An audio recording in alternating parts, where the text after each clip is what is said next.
Hey guys, in today's video I wanted to go over what I believe to be the best items to go for in ToGC.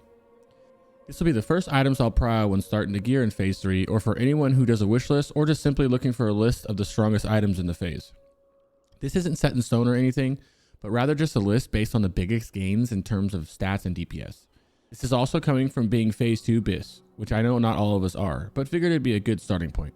If you're lacking in one of those slots for phase 2 BIS, then just know that you would probably prio that slot and trade for one of these that I'm listing in the video.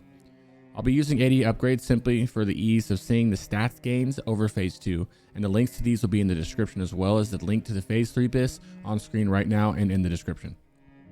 Before we begin, I just wanted to give a huge shout out to Frazzy over in the Warlock Discord for spending hours to go over this list with me. And as always, make sure you head on over to the Warlock Discord, your one-stop shop for anything and everything Warlock related. And also please hit the follow button and the thumbs up. And lastly, I stream over on Twitch at twitch.tv/CrixVibes, where I raid on 3 different Warlocks, one of each spec, as well as I do a ton of the hardcore challenge. Okay, so some of these items are highly contested by other casters, which is why they're on the list. There's a couple phase 3 BIS items that are not contested at all, but are very, very strong. Using the chest as an example, Skyweaver is one of, if not the biggest upgrade you can get. However, only Affliction Warlocks won it, so you're only fighting those of your kind for this. Therefore, I would prio it, but I wouldn't prio it first. More on that later. As for the tier 9 set, it's very hard to work this into priority because it's very, very good for Affliction, not just for the 4 set, but because of the stats on most of the tier 9 pieces are very good. The problem is, it might not matter if you prio it because it depends largely on your guild and how they're handing out tier. I will list some on this list, however, for those that do have some control on T9 prio or are just curious which of the 4 is the best.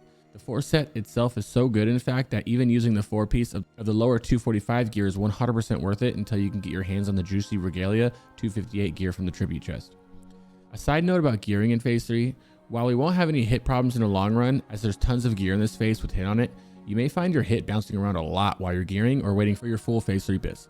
If you find yourself getting a strong upgrade in phase 3, but it causes you to lose some hit that was on your phase 2 piece, you can make up the hit with some phase 2 gear like Frozen Loop, Shimmering Seal, Sash of Ancient Power, and Pulsars. These would be worth to swap on to make up the hit if you get one of those big pieces that we're listing. So if you find these in the raid and nobody wants them right now, it could be smart to swoop them up and toss them into the bank. You never know if you could use them on a rainy day. Okay, so the first item you want is the Cloak. Aethys' Intensity if you're Horde, or Jaina's Radiance if you're Alliance. This is an amazing cloak that is 19 spell power, 65 crit, and 13 haste, better than your phase 2 cloak. This cloak is also the most contested item among casters, making it the most important to prioritize in my opinion. Not only that, but this cloak is only slightly behind the phase 4 ICC BIS cloak, Frostbinder Shredded Cape, meaning once you get this phase 3 cloak, you really don't have to worry about another cloak for quite some time. All of this combined, I'm going for the cloak before anything else, and I suggest you do as well.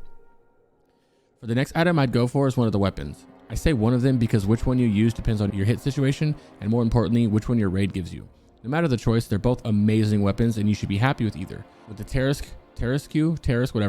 Dagger, you gain 25 spell power, 57 haste, and 7 hit over Starshar's Edge. With the sword, Blade of the Unbroken Covenant for Alliance or Mortalis for Horde, you gain 36 spell power, 39 haste, and 58 crit while losing 44 hit. If you get the sword, note that you'll be losing some hit, but you can also make that up with any of those strong phase 2 BIS items I mentioned a few minutes ago. If you get the dagger, it allows you to not only keep the hit from Starshar's Edge, but you gain 7 more, allowing you to substitute hit from another slot if needed. The next item I'd go for will once again depend largely on your guild's T9 prio as mentioned earlier, but tier 9 legs are absolutely massive. You gain 20 spell power, 102 crit, 15 haste, 25 stamina, and 25 intellect. These are huge and the best of the T9 to obtain first. As for the other pieces of tier, with shoulders you gain 12 spell power, 20 spirit, 75 crit, 31 stam, and 30 intellect, but you lose 71 haste and a socket. In gloves you gain 19 spell power and 65 hit, but you lose 85 haste and a socket.